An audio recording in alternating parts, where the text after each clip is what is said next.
Hello, and welcome back to another episode of English with Gemma, where we turn English practice into progress. Today, I want to talk about um, I guess, the importance of being kind and giving people the benefit of the doubt. And what I mean by that, like the benefit of the doubt, is instead of assuming the worst of people, assume the best. So, when you see someone on the street or you, I don't know, encounter a stranger in public, instead of like automatically approaching them with kind of judgment or maybe even a little bit of apprehension, which means kind of feeling a bit scared or nervous and not really sure about someone, try to just approach them with kindness and um, don't judge them before you even get a chance to have a conversation with them.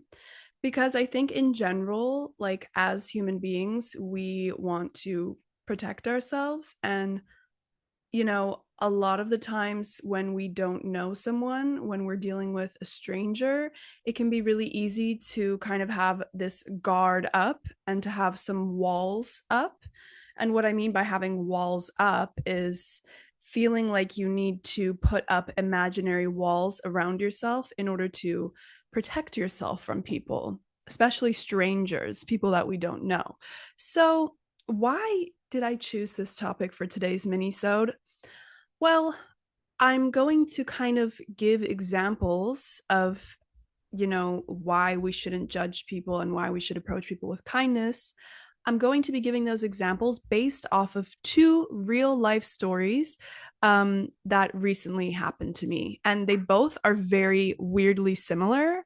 And that I'm a type of person where I really like, or I don't know if I like it, I just do it automatically. I see patterns a lot in things in life. And these were just two very similar experiences where I couldn't help but notice the patterns. If you can't help but do something, it means you're unable to not do it. So you have to do it. For example, if I see a piece of chocolate, I can't help having a bite. So when we use can't help, we can use that expression with the verb plus ing. I can't help doing, I can't help saying, I can't help being. Or we can use it with but and then a clause. I can't help but have a piece of chocolate or have a bite of chocolate. So you've got those two options. With can't help, you can use it with verb plus ing, or you can use it with but and then the infinitive or some type of clause, noun clause.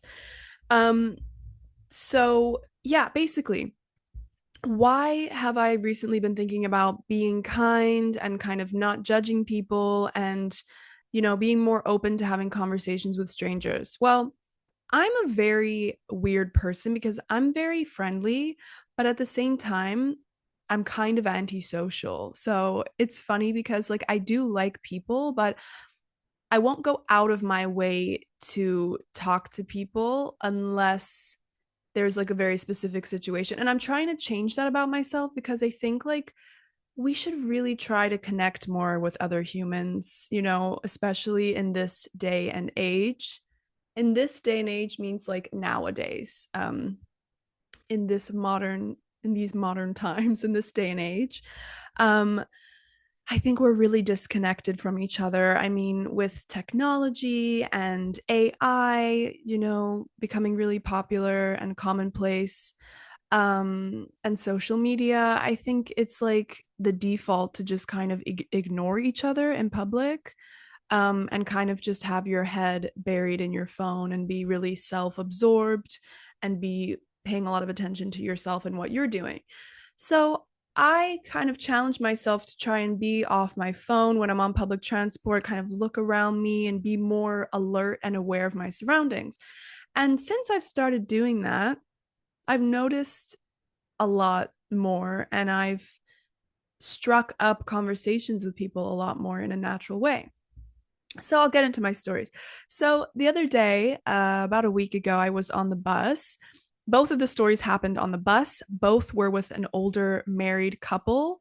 Well, actually, the second story starts at a bus station, but they're both about me talking to older Spanish married couples and both around being on a bus. So, yeah, like a week ago, I was coming home from hanging out with my friend in the center, and I was standing next to this older Spanish couple, and I didn't have my headphones in, I wasn't on my phone.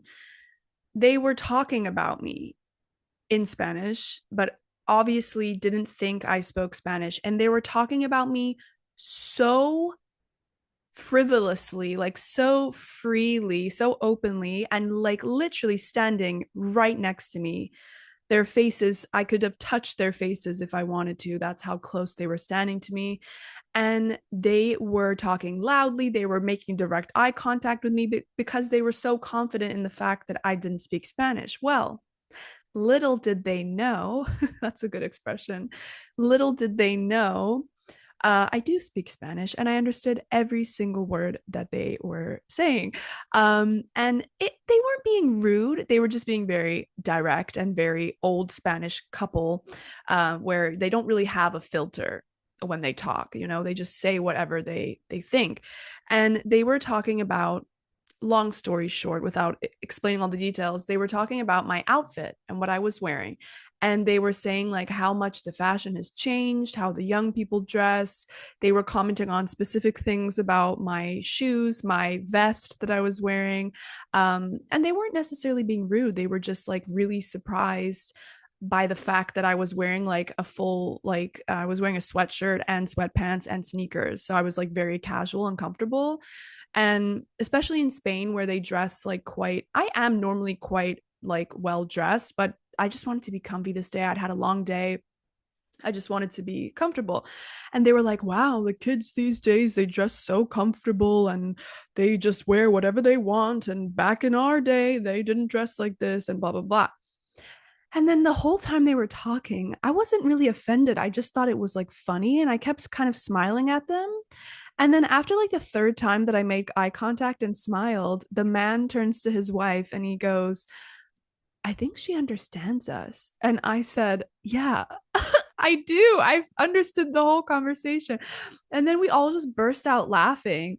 And they were like, no, no, no, but we weren't being rude. And I was like, no, I know you weren't being rude.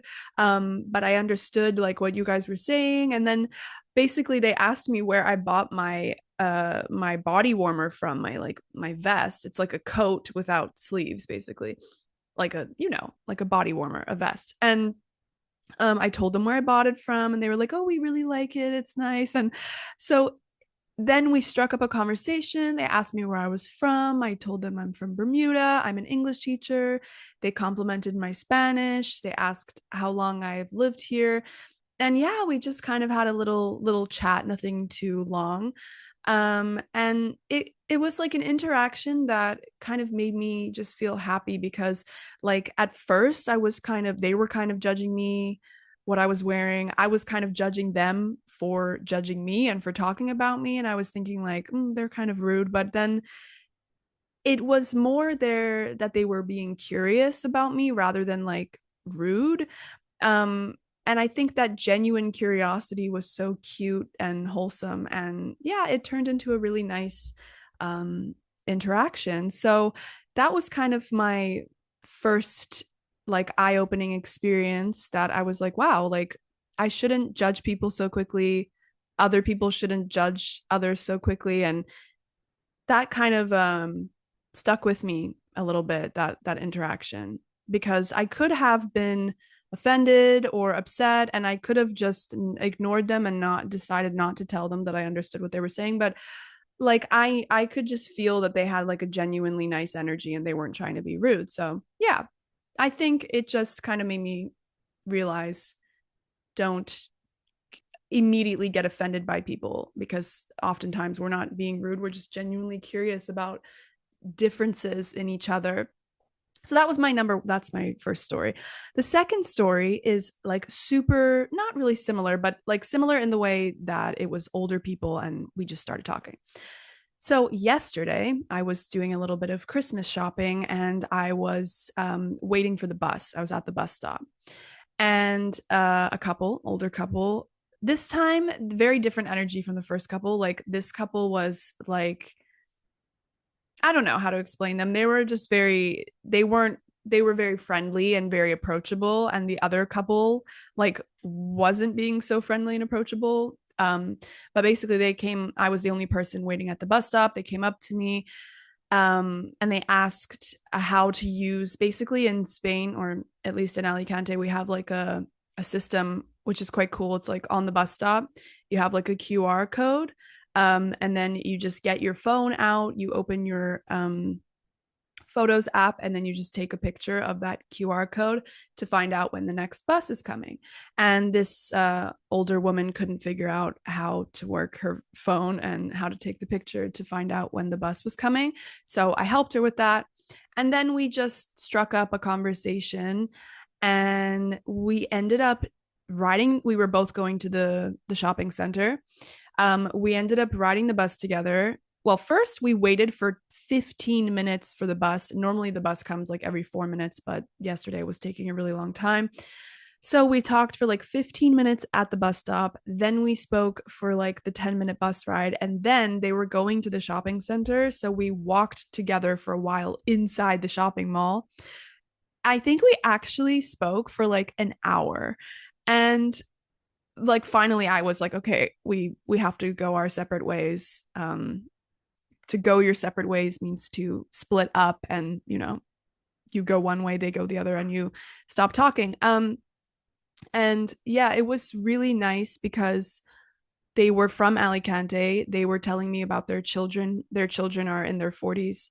And one of them's traveling in Thailand, and she was telling me all about that. And then we were speaking about like AI and how the and Bitcoin, and how the government can't control Bitcoin, and how they use cash. They prefer to use cash because they don't want to use their card. And like we talked about so many different topics. And because they're from Alicante, they were telling me like the best places to go to the Christmas market, and like all of this information that like I've lived in Alicante for over a year now, but like I don't talk to older couples who have lived here their whole lives. And the most interesting thing that they told me was that the first thing I noticed about Alicante when I moved here is that it's not that beautiful in terms of architecture.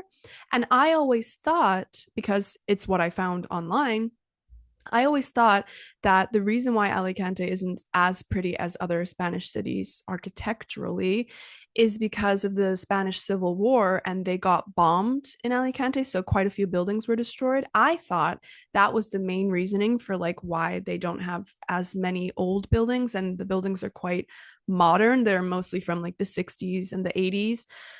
But this woman told me that that actually wasn't the case. To not be the case means to not be the truth. So that wasn't the case. She told me that actually Alicante had a huge boom in tourism in the, I don't know if she said the 60s or 70s. And basically, the government officials, the politicians that were in power back then, decided that all they cared about was money. Surprise, surprise, politicians only caring about money. But basically, they decided to uh, knock down, to actually destroy a lot of the beautiful historical buildings of Alicante in order to build these more high-rise buildings, hotels, shopping centers. And so a lot of the culture of Alicante was just destroyed in a matter of years.